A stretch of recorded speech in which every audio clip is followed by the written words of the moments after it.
কোথায় ছিলেন আল্লাহ যখন আমার দরকার ছিল? আল্লাহ কোথায় ছিলেন যখন আমি সমস্যায় পড়েছিলাম? ওই অবস্থায় কেন তিনি আমাকে সাহায্য করলেন না? মানুষ এই ধরনের প্রশ্ন করে। আপনার মনেও কখনো কখনো এই ধরনের প্রশ্ন আসে।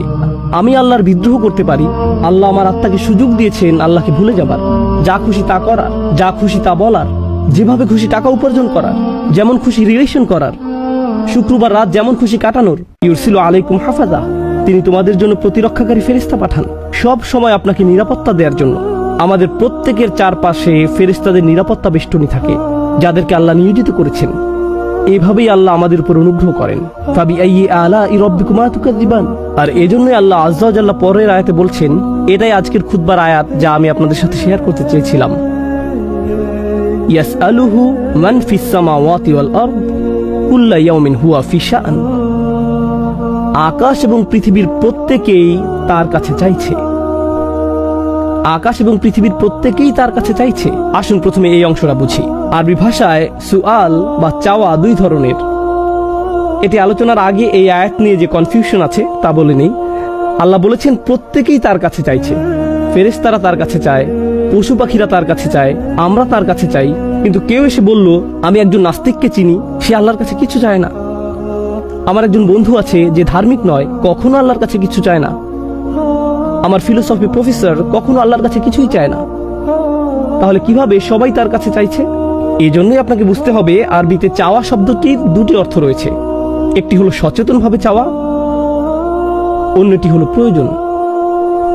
অন্যটি প্রয়োজন। ওয়া আম্মাস সাইলা ফালা তানহার, যে চায় তাকে অবজ্ঞা করো না। এর অর্থ এটাও, যার প্রয়োজন আছে তাকে অবজ্ঞা করো না। এমন অনেক মানুষ আছে যারা অভাবী, কিন্তু তারা চায় না, কাকুতি মিনতি করে না। আর তারা না চাইলেও তাদেরকে আপনার দিতে হবে। আয়াতের অর্থ হলো আকাশের সবকিছু এবং পৃথিবীর সবকিছুরই প্রয়োজন রয়েছে, আর তারা সেই প্রয়োজন পূরণে আল্লাহর মুখাপেক্ষী। একজন অবিশ্বাসী, একজন বিদ্রোহী মুসলিম, অথবা এরকম কেউ যে জানে যে সে খারাপ কাজ করছে যা তাদের করা উচিত না, আল্লাহ তাদেরকেও দিতেই থাকেন, দিতেই থাকেন আর দিতেই থাকেন। আপনাদের ভিতর যিনি 5 ওয়াক্ত নামাজ পড়েন, আর যিনি মোটেই নামাজ পড়েন না, আর যিনি এই বছর আজকেই প্রথম জুমার খুতবা এসেছেন, আপনাদের সবাইকে আল্লাহ দেন। আপনাদের মধ্যে এমন কেউ নেই যাকে আল্লাহ দেন না। আমাদের সবার ফুসফুসি আল্লাহ বাতাস দিয়ে পরিপূর্ণ করে দেন। আমাদের সবার হৃৎপিণ্ডই আল্লাহ সচল রেখেছেন। আমার হৃৎপিণ্ড যেটি বিট দিচ্ছে, পরবর্তী বিট দেওয়ার আগে এটি আল্লাহর কাছে দোয়া করে, ইয়া আল্লাহ, আমি কি আরেকটি বিট দিতে পারি? তিনি এটাকে অনুমতি দিচ্ছেন। এই হৃৎপিণ্ডের অনুমতি প্রয়োজন। আমার শরীরের প্রতিটি ধমনীর অনুমতি প্রয়োজন। এর প্রয়োজন আল্লাহর অনুমতি। আর আল্লাহর অনুমতি ছাড়া মা তাসকুতু মিন ওয়ারাকাতিন, গাছের একটি পাতাও পড়বে না, যতক্ষণ পর্যন্ত না তিনি অনুমতি দেন। আমার শরীরের একটি কোষও নড়বে না তার অনুমতি ছাড়া। আমি আল্লাহর বিদ্রোহ করতে পারি।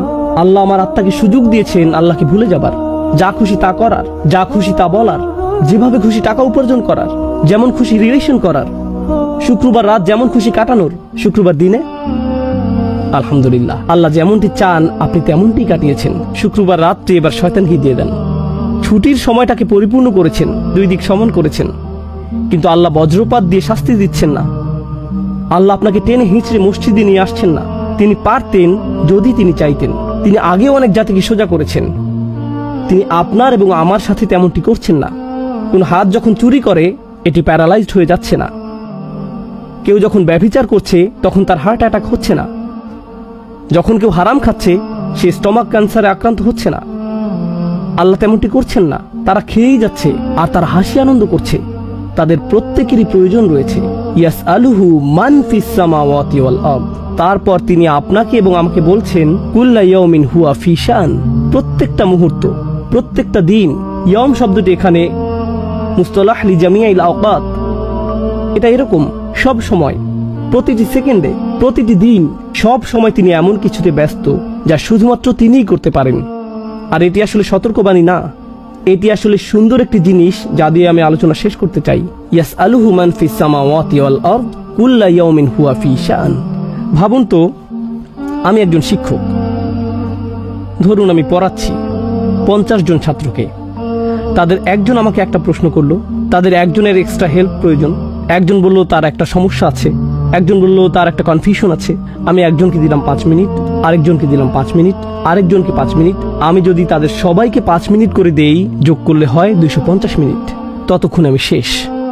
আমি পারবো না তাদের সকলকে এক্সট্রা সময় দিতে। যদি আমি দেইও, যদি আমি প্রত্যেককে 5 মিনিট করে দেই, তারা সবাই অভিযোগ করবে আমি মাত্র 5 মিনিট সময় পেয়েছি। আমি তাদের সবার অনুরোধের খেয়াল রাখতে পারি না, আমি তাদের সবার প্রশ্নেরও জবাব দিতে পারি না। তাদের কোনো কোনো প্রশ্ন আমার ক্ষমতার বাইরে, তাদের কোনো কোনো অনুরোধ অথবা প্রয়োজন আমি পূরণ করতে পারি না। কেউ এসে বলতে পারে আমি আপনার কাছে 3 ঘন্টা সময় চাই। আমি বলবো সরি, আমার কাছে আপনাকে দেওয়ার মতো 3 ঘন্টা সময় নেই। যদি দিতে পারতাম ভালো হতো।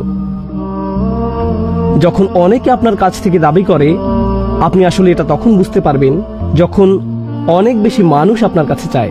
জানেন মানুষের কি হয় এই অবস্থায়? মাথা জ্যাম হয়ে যায়। আমার ব্রেক প্রয়োজন, আমার ছুটি দরকার, আমি আর পারছি না। যেমন ঈদ সিজনে এই দোকানের ম্যানেজারদের অবস্থা। এমন অবস্থা হয় যে সে কারোর সাথে কথা বলতে চায় না। মানুষ ভেঙে পড়ে যখন আপনি তাকে অনুরোধ করতে থাকেন আর চাইতেই থাকেন। ঘরের কর্তাও প্রায় ধৈর্য হারাতে পারেন, কারণ তার কাছে সব সময় চাহিদা আসতেই থাকে সব দিক থেকে। তিনি প্রেশারের মধ্যে থাকেন। আর এই ধরনের অবস্থায় কারো কথা শোনা হবে, কাউকে শোনা হবে না। যারা বেশি গুরুত্বপূর্ণ তাদের কথা শোনা হবে, যারা কম গুরুত্বপূর্ণ তাদের কথা শোনা হবে না। আল্লাহ আজ্জা ওয়া জাল্লাকে দেখুন, সকলেই তার কাছে চাইছে।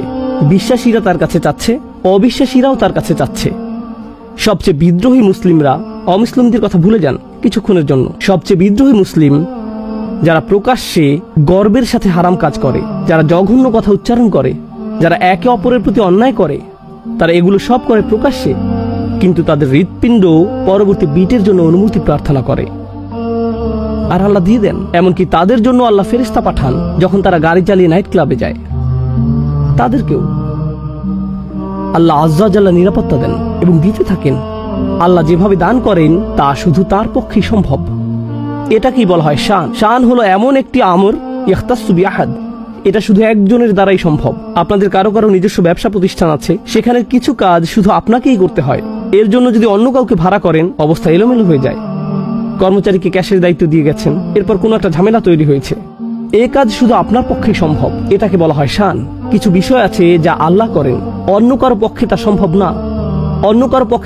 না। আর যখন আপনি বুঝতে পারেন আল্লাহ সব সময়ই আপনার জন্য এমনটি করছেন, তখন আপনি সেই তুচ্ছ প্রশ্নটির কথা ভুলে যাবেন যা শয়তান আপনার এবং আমার মনে তুলে দেয়। কোথায় ছিলেন আল্লাহ যখন আমার দরকার ছিল? আল্লাহ কোথায় ছিলেন যখন আমি সমস্যায় পড়েছিলাম?